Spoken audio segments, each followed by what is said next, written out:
I'm Rick Alessandri, and welcome to One on One, where we connect with some of the top executives in sports media and technology. Today we're joined by Vice President of Sports Partnerships at Dapper Labs, Juan De Jesus. Juan, thanks for joining us today. Thank you for having me. I'm looking forward to the conversation, Rick.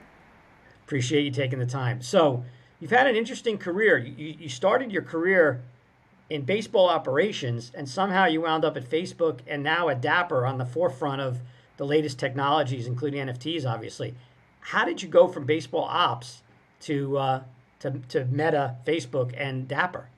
Yeah, I mean, so first and foremost, I grew up playing sports, and sports were just the guiding kind of passion for me, right? Like that, it was kind of what kept me focused. It was what I fell in love with, and so I always knew that I wanted to work in sports. I ended up at Major League Baseball at the office of the commissioner, and I worked on a project where I helped implement some systems, some software to improve the efficiencies on our process. And right off the bat, I was just fell in love with the technology component of my project and how impactful that element was. And I decided to go to grad school at Berkeley, at Cal Berkeley, and I just leaned into the technology space and learned more about tech. And when it was time to choose where I was going to go after business school, the opportunity to go to Meta and work on the sports partnerships team. So that intersection between sports and tech, that opportunity arose when the opportunity at Meta came up, and that was how I made the transition from baseball ops and doing salary arbitration and contract negotiation and policies and rules to the tech world. So what are some of the key skills and attributes that you have kind of utilized in your career to lead you to this today? I mean, obviously you're in a really tech-heavy space, clearly. Is it the understanding of the tech? Is it the partnership piece? How does this all come together for you? Yeah, I mean, look, so even before I was at Major League Baseball, I spent a few years in Wall Street, and the analytical skills, the modeling, the presentations, from that part of my career, but also doubling down on the experiences that I had at the commissioner's office. At the commissioner's office, I was able to continue to hone those skills, right? Modeling, presentation, and communication, very basic professional skills that are at the core of what I do today, right? Like, I work with my partners. I focus on understanding their business. I focus on understanding what their goals are, and I apply a lot of the skill sets that I developed early in my career to all of my partnerships, so that it's an informed partnership, so that it's one that's well thought out and approached with rigor and discipline. And so all of those skill sets are incredibly relevant. When you guys launched NBA Top Shot, it's kind of really the first NFT project out there that really took people by storm. What was the strategy? Were you there at the launch of that, or did you came in afterwards? I wish I could say I was there. Roham, Katie, Arthur, Alan. There's a core team there that really conceptualized this and worked super closely with the NBA, going back years before NFTs were a thing. And these folks had worked on CryptoKitties. And so they had launched NFT projects. They understood the technology. They understood what didn't work well. And they really leaned into doing it better, right? And leveraging those learnings, but partnering up with an amazing IP, right? Partnering up with the NBA, and ultimately that's how you landed on the product that you see today.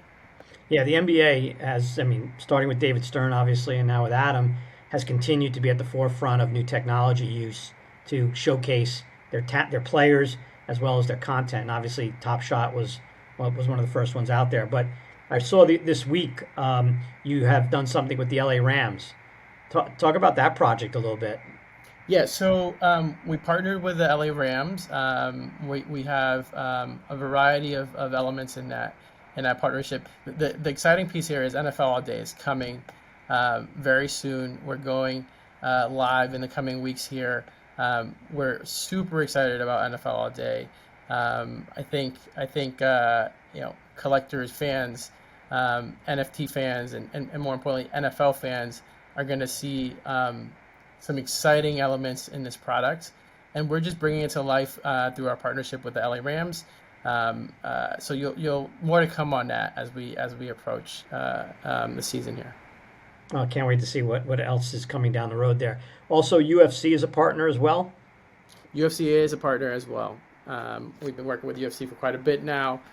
We have product UFC Strike that has a bunch of exciting elements that really lean into kind of the excitement around combat sports with the most exciting property, which is UFC. Now, are you there at the beginning to kind of help educate the leagues about how to leverage NFTs and what Dapper is doing to create new revenue opportunities, new engagement with fans? What's the pitch to the leagues today as they're looking to deepen their relationships with fans? Yeah, I mean, I don't view it as a pitch as much as it is an understanding of where the leagues are at and understanding what they want to do and what's important to them. Our vision and our mission, a part of our mission, is to really create the future of fandom, right? And work closely with the leagues to shape that, right? And to understand where the landscape is going and to enable them to do that. So another key piece of that is understanding what fans are passionate about and bringing it to the product. Shift gears a little bit in terms of talent. As Dapper and other entities in the NFT space continue to grow and add talent, do you see a lot of sports executives or consumer packaged goods executives coming into the sports tech space? Obviously, it's an incredibly hot space, a lot of investment being made. What are the skills that you see coming from outside the sports world that would be necessary to make an entry into something like the NFT space? Yeah, I mean that's a great question. We're building a team of diverse skills. I think first and foremost, I think folks that are entrepreneurial and are scrappy and are just smart folks who are willing to put in the effort and energy to problem solve and think. It sounds cliche, but think outside of the box is kind of an important skill set. We're seeing folks that come from the sports leagues. We're seeing folks that come from other tech companies. So I think it's really important to kind of have folks that come from tech companies. There are kind of there is a segment of folks who have been doing sports type roles at tech companies, whether it be companies like Meta or Amazon, even Twitter, so on and so forth. So a lot of our teammates have that type of background, really kind of at the intersection of sports and technology. And then folks that understand the industry and have been in the industry and have the relationships are critical to the business as well. When you think about kind of your career arc, I'm sure there were people along the way that have kind of helped and guided you, mentored you. Is there anybody that stands out that kind of what they might have done, he or she might have done to help you get to that next level, or gave you advice or help kind of shape your career? Yeah, I mean, look, I have I really believe in mentors, man. I really believe in relationships. Personally, for me, there are several folks at every company that I've worked with that have been incredibly important. At Major League Baseball, Dan Halem, Rob Manfred, the commissioner, Wendy Lewis. I mean, I can go on. Those are folks that I confided in. Walked into their office on Fridays at 5 p.m. They gave me opportunities. They worked with me, and I learned a great deal from. Sandy Alderson. I cannot not mention Sandy. Sandy is one of the most important people in my growth and development. I was very young in my career when he assigned me to a project that was incredibly challenging and incredibly difficult, but stretched me, and he believed in me. So I'm incredibly grateful to all those folks that I worked with at Major League Baseball. Same situation at Meta, whether it be Dan Reed, Nick Gruden, who just joined the team at Dapper, um, and a bunch of other folks have been incredibly influential. And then at Dapper, where I'm at right now, Roham, Katie, who was the individual who brought me in, um, and Jen Van Dyke. These are folks that I go to every day. I just genuinely believe that mentorship is probably one of the most important things that that one needs to have in order to have a successful career. Obviously, you have had terrific mentors in your career. What are you doing for that next generation, folks coming up? Do you have any specific things that you do, tactics that you take to try to help guide and mentor folks? Yeah, I mean, I think I take what I've learned from the folks who have mentored me, and try to replicate it. I try to be honest. I try to encourage folks to seek feedback. Um, that's probably one of the most important learnings that I've had. I think feedback is something that a lot of folks have a difficulty kind of embracing. So the folks that I talk to, the younger generation, the folks that are coming up, I try to put forth, advice that is growth oriented, meaning like, hey, what are you doing to grow? I'm not gonna just have this conversation with you and make you feel more warm and fuzzy the entire time. There are elements of that, and there are moments when we all kind of need that type of conversation. But I think it's really important to in these mentorship conversations to be growth minded, to understand how each one of us can approach the different interactions that we have day to day, the different projects that we have today, with the perspective of how can I get better, how could I have done that differently, and that's really kind of the general philosophy that I apply to these. Well, I'm sure all of them are incredibly happy that and proud that you've been named the 2022 Sports Business Journal 40 Under 40. What does that honor mean to you? One of the most prestigious in the industry. It's really cool. I mean, it's um, I was not expecting it, and when I started to get messages from folks in the community, especially from folks in the Black and Latino community, just folks being super supportive and saying, "Hey, look, it's great to see somebody that comes from our community, that is true to who he is. At least I try to be. I don't always wear a suit and a button-down shirt. I, I represent kind of this different generation of folks who are comfortable with where they came up, what music they listen to, what culture they're part of. Those messages did kind of strike me, and it made me a little emotional because I got it from a lot of my peers that I'm friends with and that I candidly respect. A lot of the folks that set the example for me and were selected for 40 under 40 in prior years. So super honored, super humbled, um, but also kind of feel the responsibility to kind of live up to it and continue to deliver, um, uh, both in my career and in the career of others that are coming behind me. So um, yeah, yeah, the last thing I'll say is, you know, the piece that was made me most proud is knowing that I have a full 4-year-old daughter who is multicultural. She's Dominican, she's black, she's half Chinese, and so or quarter Chinese. It's like she's very diverse, black woman, and for her, I think it's a great example, right? Like I want her to know that she's not. Her mom and I both work in the sports industry, and I want her to know that like is not only feasible for her to be in these industries where there's a lack of diversity, but it's like she can succeed and she can be in the room, and do that, even though she looks different, even though she's a female, even though she's black. So that to me, I think, was the proudest element of that accomplishment.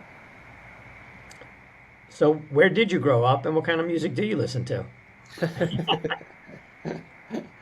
uh, yeah, so I grew up in the inner city of Boston, Dorchester, between Boston, and then I spent a lot of time in the Dominican Republic. I spent my summers in the Dominican Republic, so a lot of merengue, a lot of salsa, a lot of reggaeton these days, and Bad Bunny and all Bad that Bunny. stuff. Yeah. Yeah. Um, yeah, so that's kind of where I grew up, and the type of stuff. But these days I also listen to like jazz, and I'm listening to like Vicente Garcia, who's a Dominican merengue artist, but kind of like the next Juan Luis Guerra right now. That's kind of my vibe these days. Gotcha. Um, when you think about your career, was there a moment that you were like, "Wow, I've arrived. This is what I've wanted to do. I can't believe this moment." You know. No, I mean I laugh because it's like I don't yeah I don't know that there have been cool moments, but never moments where I'm like, hey, I've arrived. There was one moment. I was at a meeting, not necessarily I've arrived. Um, so one moment where like early in my career, I was at Major League Baseball, and I was in one of the like boardroom type of Park Avenue. At that point, the office was in Park Avenue, and I was by far the most junior person in the room. And we were done with the meeting, and Sandy turned to me. It was like basically tapped me on my back and said, "Well, welcome to the big leagues." Um, yeah, and like I tell my dad this story, and like that was probably the moment that comes to mind. I was like, okay, like this is the real deal. Um, Who was your favorite ball player growing up? Baseball player. my favorite baseball player growing up. That's a really difficult question. That's a very difficult question. Wow. I mean, I had a lot of athletes that and baseball players and basketball players that I admired growing up. Um, I would have to say I loved, I'm from Boston, so the Red Sox fans are gonna hate me, but I loved Mariano Rivera. I met him early, um, and like, I met him when I was a young boy, essentially, like 13 years old. So I loved Mariano. Um, I liked A-Rod, candidly, shortstop, Dominican kid. So yeah, I can go on for days. I wasn't, I didn't have one player, one team necessarily growing up. I've always been a fan of the game. So yeah, that's a tough one for me. When you think about balancing your life and your career with a young daughter now, especially, and there are a lot of strains put on in terms of the hours and the travel. How do you balance that? How do you balance work life issues? Yeah, I mean, look, so I I'm at I'm at a company that's in it's in high growth mode, um, and so I've acknowledged that at this point in my career, um, I'm going to be spending a good amount of time working. I try to like do whatever I can possibly do to get my work done while my daughter's in school, um, early in the morning, late in the evening. Obviously, I have all the meetings during the day, but I also try to block off a chunk of time to spend with my daughter every day. And we started doing things like, for example, going out to dinner on Wednesdays as opposed to waiting until the weekend. And that breaks up the routine, and it ensures that I have that time to spend with her and my wife in the middle of the week, which is a nice little break because we're moving at a pretty fast pace. Monday, Tuesday, through the end of the week, and sometimes through the weekend. So I think I'd summarize it by blocking off times every single day to spend time with her, trying to drive her to school whenever I can, or picking her up from school, doing the little things with her, like cooking, and then lastly, blocking off chunks that are um, particularly like rich an experience, like having, going out with them to dinner on Wednesdays, is another piece that I like to do. Yeah, they'll, as the father of three, they'll remember those moments. They will. I bet. Um, what's the best advice you could give to someone who's looking to just graduated or graduating B school, looking to get into the sports industry? What's the best advice you could give someone like that? Um, I think when I was coming out of college, I was super concerned about, um, hey, am I getting the right experience? Um, I was concerned about like financial things, uh, and ultimately, like, I think that the most important thing that you can do right out of college or early in your career is just gain really amazing experience, and develop skill sets and relationships, more so than anything else. And then I think kind of not giving up on that and kind of continuing on that path. Very often people are discouraged because somebody got that job, and somebody got that award, or somebody got that salary or this and that. I think just kind of sticking the course, right? Like just like picking the things that you love to do, um, and staying on track is the way to go, in my opinion. Great, Juan. Well, thank you so much for today. I know you're completely busy. You got a lot of product launches coming up. Can't wait to see what else Dapper has on its slate. Again, congratulations on Sports Business Journal's 40 Under 40 award, and look forward to seeing you and celebrating with you later this year.